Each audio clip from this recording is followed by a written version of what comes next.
So I've been getting a lot of requests for making solo videos and specifically about how I learned English. So I thought maybe this would be the perfect topic for today's solo video. So I'll tell you about my journey, how I learned English language and how you can master this language as well. And yeah, so let's get started. Well, you can speak your mother tongue, right? You can speak your native language quite well. You don't have to think before speaking, right? So I want you to be that good at English language as well. And you can do that perfectly. So what happens is when somebody asks me how you learned English language, I ask them, how did you learn your native language? Right? So how do you learn your native language? First of all, when you're just born, you're a child, you don't know anything about surroundings, and you're just discovering things for the first time, and you're just figuring life out, right? You're just figuring things out. And then your parents start interacting with you in small sentences. They interact with each other, they interact with you in small sentences, and you keep listening for months. You're just listening to them interact with you, right? And after some time, you start speaking small broken sentences. And then you upgrade, you go to school, you start reading textbooks in your native language, start reading in your native language, you start writing in your native language, you start understanding newer advanced words in your native language, and then you start creating that environment around you, start interacting with people in the native language quite fluently, right? You don't have to think before what you're going to say or how you're going to say it. It just comes naturally. And how does it come naturally? With years and years of practice. And that's what I want to tell you about English language as well. And not just English language in particular, but any language. If you want to learn it, you have to become familiar with that language. And how do you do that? By listening, reading, writing, right? So what I did, now I'll discuss my journey with you. And it was, I would say, the simplest journey of learning English language of all time. I don't think anybody else learned English language the way I learned it.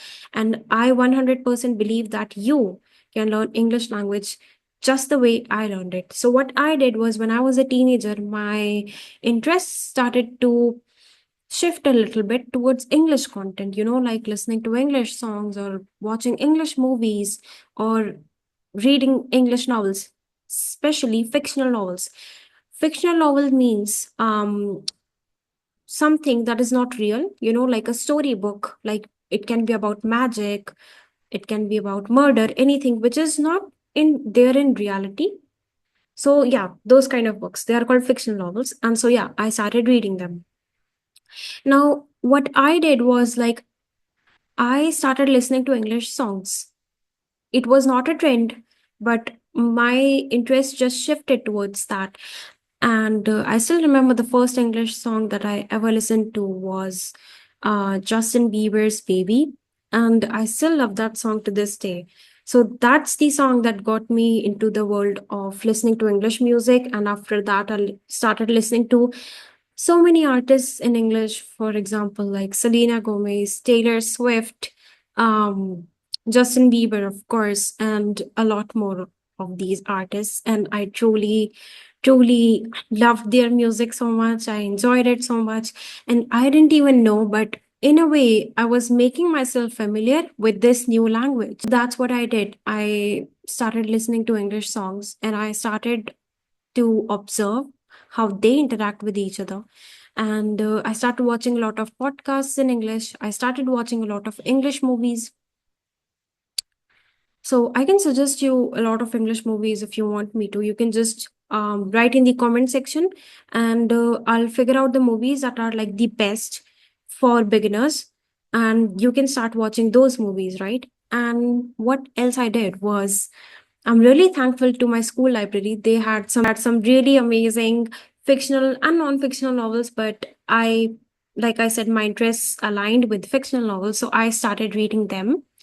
If you like reading books of any kind, it can be self-development books, like Atomic Habits, which helps you improve personality-wise, habit-wise, Or if you are into fictional novels like me, and you enjoy stories a lot, you enjoy fantasy stories or murder mysteries or stuff like that, you can directly dive into fictional novels. Now, I started reading fictional novels by native speakers directly, but I know that their language can be quite difficult to comprehend initially. So, if you want, you can start with an Indian speaker. Like, if you want, you can start with an Indian author first, because they tend to write simpler English compared to native speakers.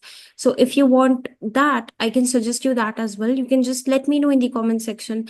And because I have read a few books by Indian authors as well, but I cannot remember the exact names right now. But if you want, then I can search it for you and then I will let you know so that you can start your journey with English novels. So, yeah, that's honestly something that you can start with.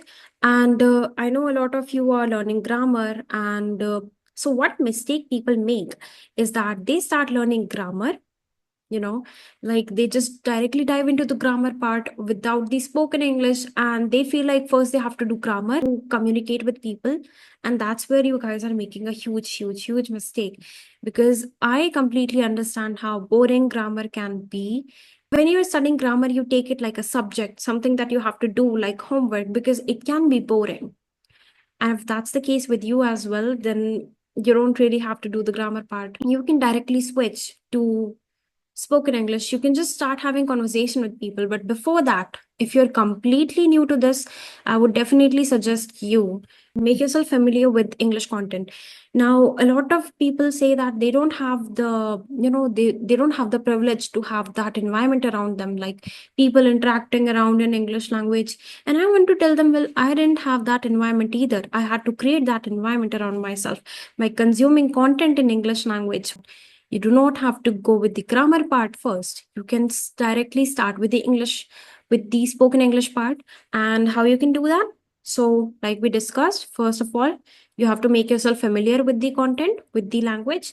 And for that, what you're going to do is you're going to start consuming content in English in whatever way you want to. If you like to listen to audiobooks, great. You can start listening to audiobooks in English language. If you like watching movies, great.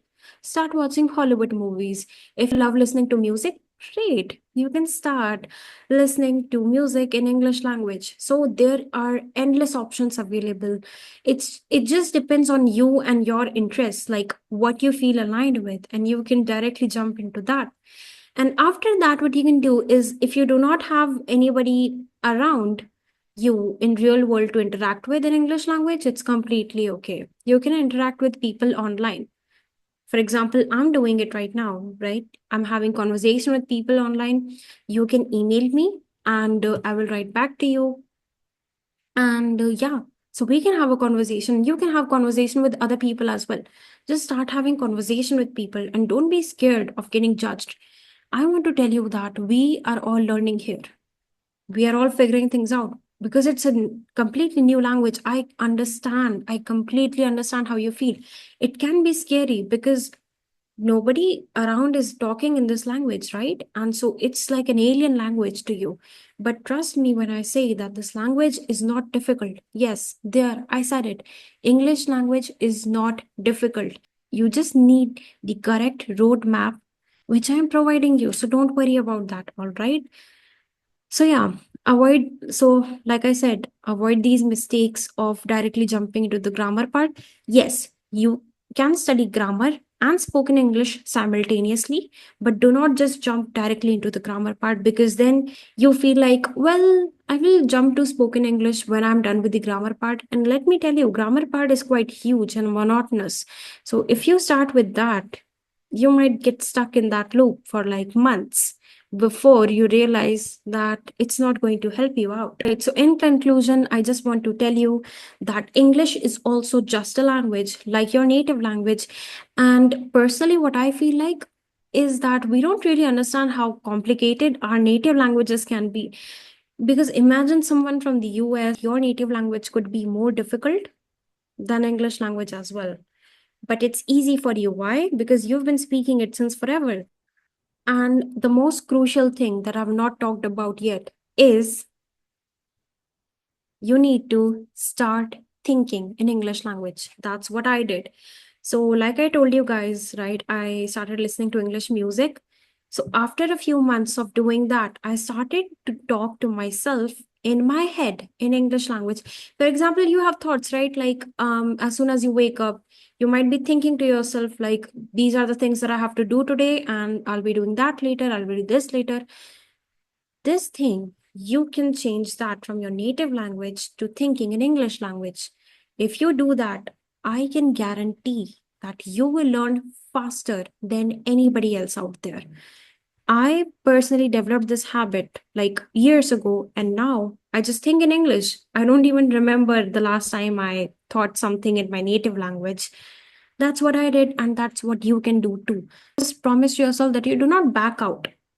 Just stay consistent, because what happens is when people find something difficult, they just drop out of it and they don't feel like doing it anymore. And then after a few months or weeks, they feel like, well, I need to do this, right? I need to continue this. And it becomes really difficult. And you realize that you might have to start from square one again. So that's my request. Even if you want to give 5 minutes every single day, that's completely okay. Just give 5 minutes to this every single day, nothing more. You don't have to do anything else. Just that.